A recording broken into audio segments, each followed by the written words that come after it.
Well, an extremely interesting development in Jamaica over the last 24 hours with the release of the Integrity Commission documents regarding the Honorable Prime Minister Andrew Holness's statutory declarations. Now, we have a democratic process. We live in a democratic country, and if you choose to participate in the process as one of the officials, as a politician, whatever, you're subject to the rules, and those rules are that you need to show your assets. Now, the Prime Minister's own words are that he grew up in Spanish Town in a 2-room boardhouse, come from nowhere, nothing at all, and has spent basically the last 27 years of his life in political service. And listen, as a Jamaican, me give him enough props for that, because 27 years is not a chicken feeding amount of time. The issue though is that the salary of any public official and other emoluments are known, right? Easily calculable.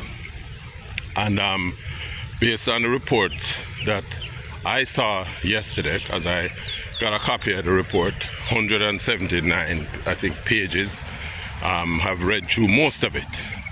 And it really raises a whole heap of questions for me. Right? Essentially, the Jamaican Prime Minister is a very wealthy man, and congratulations to him, as long as he accumulated that wealth through, legal channels.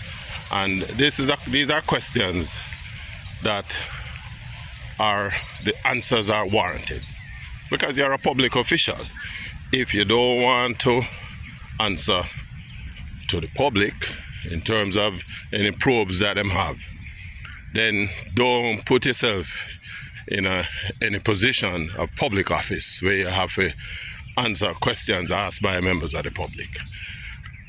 For the minions out there who want to question people's motives, there's nothing to question.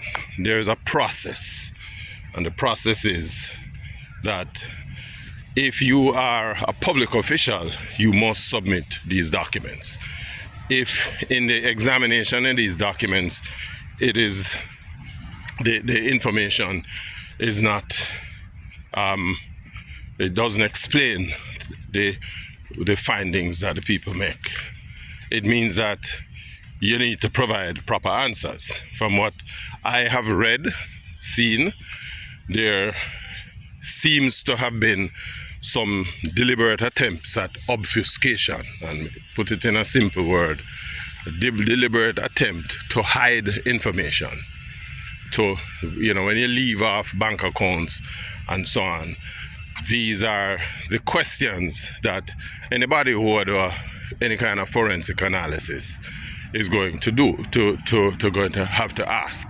And of course, if the people who you are answerable to is not getting satisfactory answers, them have a right to call in forensic auditors, which they seem to have done, and the findings of the forensic auditors indicate that something not right.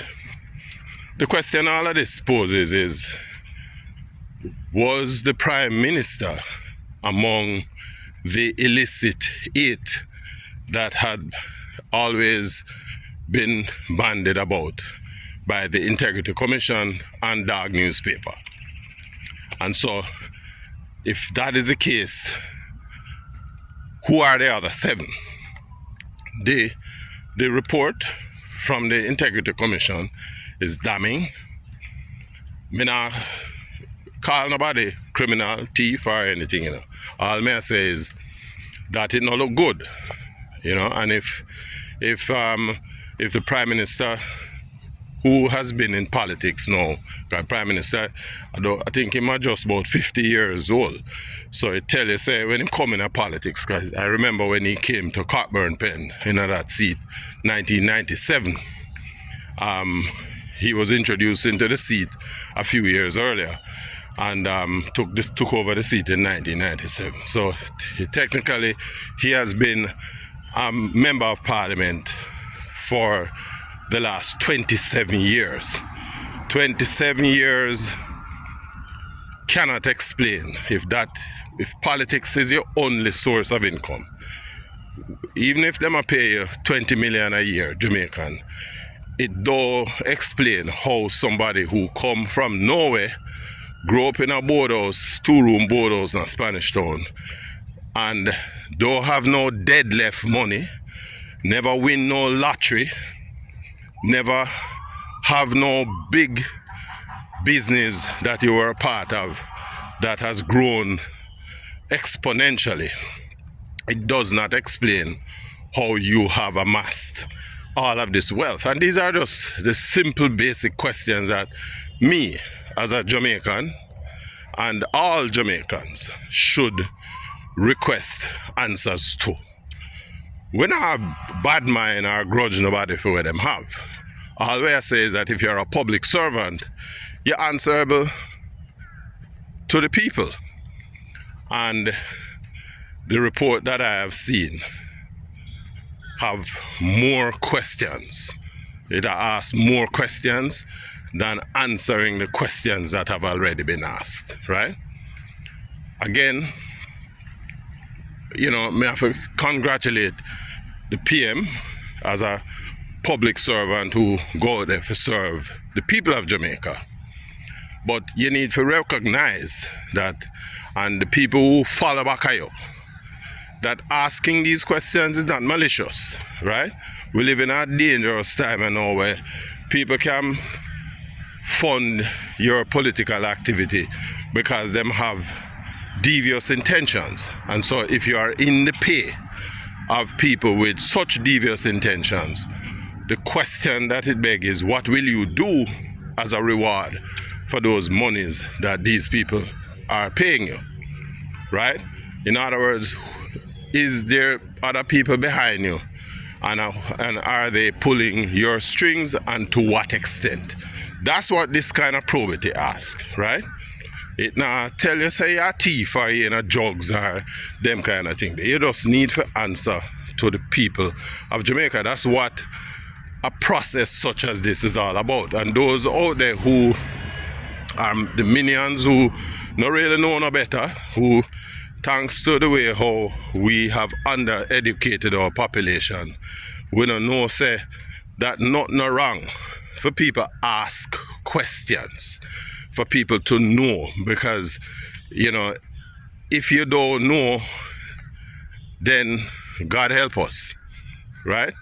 The taxpayers fund your existence by paying your salary, provide you a place to live, car for drive, etc., etc.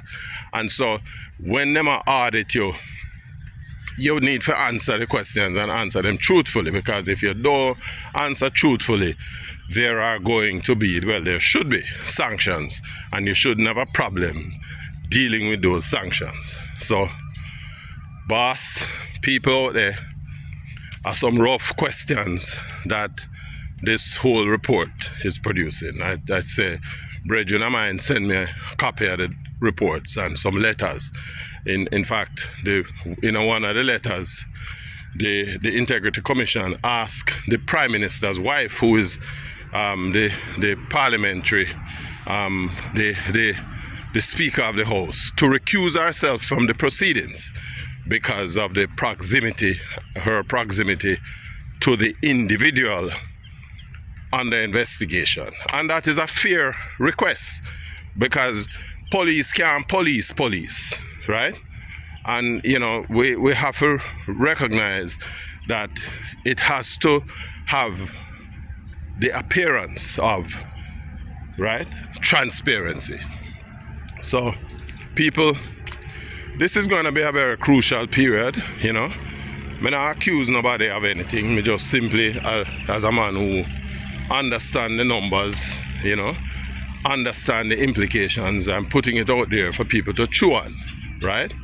If you are a public servant, right, earning public sector salary, where make for most of your time in the politics, you earn under $50,000 a year for more than half of those years.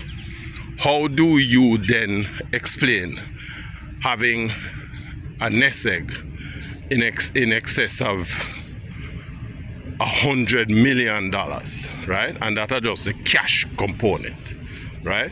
We're not talking about the non-liquid assets, right? That is yet to be, the information on which we don't see that yet. But some of you who know where to look can find it. And so these are some questions, if we are serious about protecting our democratic institutions and our democracy, these are some questions that we have to get answers to. And everybody who have decided to participate in this process as a servant of the people must know that they are subject to the same kind of rigors. This is not a witch hunt or nothing, right? We need to get some answers. Tough thing, tough time. Let me hear on the feedback on this little presentation, let me see your comments in the comment section. And if you like the video, hit the like button. If you haven't done so yet, subscribe to the channel, because this is what me doing. Me don't really care about the politics of it. I'm a Jamaican, and I'm interested in the best interest of our island Jamaica. Again, as we say, me not point no finger, cast no aspersion on nobody. Me just open up the discussion, because it's important that as Jamaicans we have a better understanding of how the thing work and the expectation. So give me a feedback in the comment section. Respect, more time.